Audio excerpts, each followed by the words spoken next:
Kapuso Western Visayas Medical Center nga isa sa pinakadako nga government hospital sa rehiyon, ginapanghandaan na ang posible pagdamo sang mabiktima sang palupok.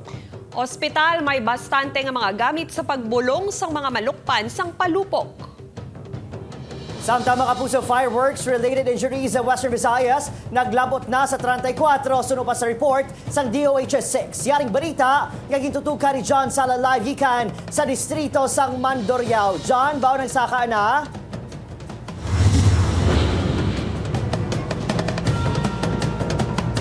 Kate Adrian, kung hindi taluyag nga may mautod sa aton mga tudlo o kanang aton kamot, mapilas kita o kung mapaso, baulikawan ta na ang paggamit sang palupok. Apang kung hindi gid malikawan, kag may aragid kinahanglan dalon sa ospital. Preparado ang isa sa mga Sentinel Hospitals nga Western Visayas Medical Center sa pag-atipan kapag bulong sa mga malukpan subong sa pagsugalaw sa bagong tuig.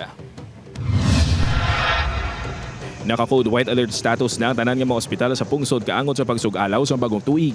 Naka-alerto ang mga ini sa posible pagdamo sa mga pasyente nga nalukpan o kung mga naaksidente antes pa man ang selebrasyon sa bagong tuig tubtob sa Enero 6. Bilang Apex Hospital, isang Western Visayas Medical Center sa ginadalaan sa mga pasyente gikan pa sa iban nga probinsya.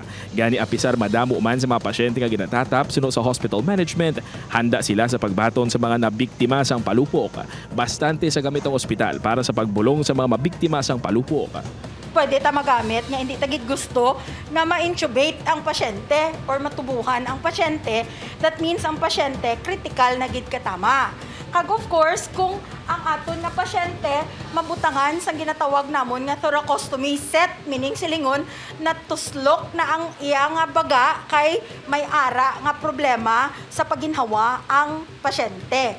So muna dira ang aton nga mga kag ini ginagamit para nga i-suture or tahion ang mga pilas sa mga pasyentes. May separar nga emergency entrance kag trauma room maging painang ospital para sa mga mabiktima sang palupok. Magluwas sa mga nalukpan, ginapreparan man sa ospital ang mga pasyente nga nagasuprer sang hapo tugas ang aso sa mga palupok. Sa pinakauli nga monitoring sa Department of Health 6, naglabot na sa 34 ang fireworks-related injuries sa rehiyon. Anom ang nagdugang subong adlaw. Katamaan sa mga ini ang bangod sa boga. Suno kay Dr. Cordova, may nagakaigo nga first aid sa nanarisari nga pilas tugas ang palupok. May ara kita nga fingers nga na-amputate. Preferably, find that finger but do not place that one sa eyes.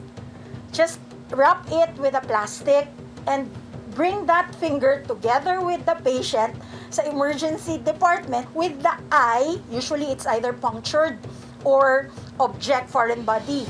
As much as possible, do not rub. First of all, you have to cut a cup, yung paper cup, place it in the eye so that it will prevent other chemicals to come in or even just doing physical